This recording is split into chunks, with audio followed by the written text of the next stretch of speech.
Bonjour, on se retrouve une nouvelle fois pour parler du QNAP HS251, le NAS multimédia. Et cette fois-ci, on va parler de l'application qui tourne sur la télé. Donc, cette application est couplée à une application que vous pouvez télécharger sur votre mobile, donc soit sur iOS, soit sur Android, qui va vous permettre de contrôler votre NAS depuis votre téléphone portable.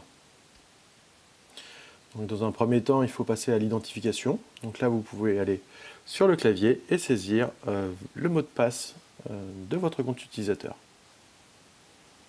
Voilà, donc on rentre le mot de passe, on clique sur OK et c'est parti. Voilà, donc on se retrouve devant l'interface QNAP avec les applications qu'on a déjà installées précédemment. Alors on va commencer par l'application Spotify. Alors là, pareil, il suffit de rentrer votre compte et votre mot de passe. Donc on se retrouve maintenant dans l'application Spotify qui vient d'être ouverte. Alors je suppose que c'est l'application Spotify pour Linux en fait qui tourne derrière. On peut contrôler donc l'application facilement à l'aide de la souris sur notre téléphone portable. Donc on utilise le mode souris. Et puis après, c'est un Spotify vraiment classique. On peut faire des recherches, lancer des lectures, on retrouve ses playlists. Voilà. Rien de bien grandiose, mais vraiment une application très pratique pour utiliser Spotify directement sur la télé sans avoir à allumer la moindre chose. Voilà, alors seconde application dont on va parler, c'est l'application Kodi. Alors le Kodi, c'est le nouveau XBMC, donc je vous fais voir d'abord le Kodi et je vous fais voir l'ancien XBMC qui tourne également sur le NAS. Alors là, c'est tout simple, hein, ça va vous permettre de lire vos vidéos et vos fichiers audio ou vos photos. Il suffit d'aller sélectionner directement sur le NAS dans quel répertoire se situent vos vidéos. Donc voilà, on regarde le vidéo, on trouve la bibliothèque de films et on va lancer un MKV, vous voyez, il fait 2 Go et il va se lancer instantanément. Voilà, et donc là, c'est le NAS qui s'occupe de faire l'encodage et de lire tout ça en HD sur la télé. Donc vraiment un NAS très puissant, parce que quand même pour encoder des vidéos à la donnée, j'ai aussi essayé l'application Plex sur mon portable, où là carrément le NAS doit encoder vraiment de la vidéo pour permettre à votre téléphone portable de la lire, et il encode à la volée sans aucun problème. Donc vraiment un NAS très puissant, et ça vous permet justement de faire ces choses-là, donc de rendre votre NAS à la fois un NAS, mais aussi comme une box média de votre salon. Voilà, donc on peut passer maintenant à la partie musique de Kodi. Donc là, pareil, ultra simple, on va chercher le répertoire où on a mis la musique, et après, ça va lire tout simplement la musique sur votre télé. Voilà, on prend la musique, Marco Jules, quelqu'un que je vous recommande, qui fait de la très très bonne musique électronique au passage. Voilà, donc on lance la musique, ça vous fait une petite animation derrière. Voilà, c'est très simple, c'est très efficace. J'ai pas pris le temps de paramétrer le Kodi, donc on ne peut pas voir qu'en fait il va lire quand il reconnaît vos films, il va vous mettre le résumé des films, etc.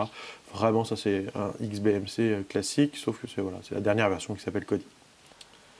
Passons maintenant à la fonction navigateur, Internet. Donc moi j'ai choisi de vous présenter Chrome. Firefox fonctionne exactement de la même manière. Donc on contrôle pareil le navigateur à l'aide de la souris, et puis on peut rentrer directement les noms grâce au clavier. Donc ça c'est vraiment très simple. On va choisir d'aller sur un très bon blog, le blog.jeromep.net, qui est le blog de votre hôte. Voilà, on lance et l'application se charge automatiquement et va chercher le blog sur internet. C'est très rapide, il n'y a pas de ralentissement, et on se retrouve voilà avec à l'affichage classique du blog avec toutes les fonctions qui sont dispo. Voilà, donc rien de bien révolutionnaire pour la fonction navigateur, mais bon, c'est quand même pratique d'avoir un navigateur sur la télé quand on veut faire voir des choses aux gens avec qui l'on est. Voilà, je vous propose maintenant qu'on regarde l'application YouTube, donc ça aussi assez pratique. Donc il suffit de lancer YouTube, donc là c'est vraiment une application dédiée, on va le voir. Elle ne ressemble pas du tout au site internet, elle ressemble plutôt à un YouTube qu'on pourrait trouver sur sa télé. Donc là pareil, on va rechercher à l'aide du clavier une vidéo, on peut aller chercher des vidéos dans les vidéos préférées, on va regarder lateki.fr, voilà, donc on va pouvoir regarder ma petite vidéo de présentation, Voilà, donc ça part tout de suite, c'est très rapide, ça se charge, il n'y a aucun problème. C'est en plein écran, ça prend du HD quand il faut. Une application simple, efficace, performante. C'est tout ce qu'on lui demande. Et puis, c'est quand même bien sympa de pouvoir avoir YouTube directement sur la télé dans son salon. Voilà, donc maintenant on va jeter un coup d'œil à l'application QTS, qui est l'application pour paramétrer, contrôler votre NAS. Alors, une petite déception pour cette application, parce qu'on a quand même l'impression que c'est juste une application, en fait, un navigateur web qui reprend l'interface web de contrôle du NAS. Alors, c'est pratique de l'avoir sur la télé. On aurait pu l'avoir depuis le navigateur Chrome. Et ce que je trouve assez dommage, vous voyez, c'est que QNAP n'ait pas fait l'effort de développer une interface spécifique pour quand on contrôle le NAS depuis la télé. Mais bon, ça viendra peut-être, des applications nouvelles, on en trouve tous les jours pour QNAP.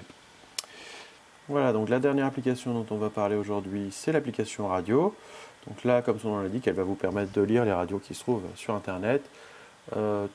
Tout simplement, il suffit d'aller chercher les radios par style, par langue, par tout ce qu'on veut, et puis de cliquer sur la radio, et l'application lance automatiquement la radio en ligne. On va trouver des radios françaises, pas françaises, le Move, etc. Plein de radios, tout ce qu'on veut. Voilà, donc là, je vais lancer une radio au hasard, et puis ça va directement lire sur la radio, sur la télé. Donc, ce qui peut être finalement assez pratique quand on n'a plus d'une heure radio, comme c'est mon cas, ou quand il va falloir mettre à jour des radios numériques, et si vous ne voulez pas racheter un décodeur. Voilà, donc le QNAP, c'est vraiment un NAS dédié multimédia. On le voit encore plus dans cette vidéo, c'est-à-dire qu'il a carrément une interface télé dédiée, très efficace. Je n'ai pas installé toutes les applications, vous avez d'autres applications qu'on peut installer, mais pour moi, vraiment, ça c'est l'essentiel. Regardez les vidéos, lire la musique, écouter la radio, avoir un navigateur web. Voilà. Pour moi, c'est l'essentiel de ce qu'on peut demander à un NAS sur une télé. Et je dois dire qu'il est très redoutable. C'est vraiment, je pense que c'est vraiment sa puissance de calcul et qui va lui permettre d'encoder les vidéos à la volée, qui va la rendre vraiment très fluide. Il n'est jamais poussif, je ne l'ai pas entendu chauffer, il ne fait pas de bruit. Ça, c'est vraiment pratique aussi quand on est dans son salon de ne pas avoir un NAS qui souffle en permanence quand on écoute le film. Donc vraiment un NAS dédié multimédia, et pas seulement parce qu'il est vraiment puissant, il peut faire plein de choses, mais si vous cherchez un NAS qui a de bonnes capacités multimédia, audio et surtout vidéo, vraiment ce NAS est vraiment parfait. C'est vraiment le NAS idéal pour le multimédia.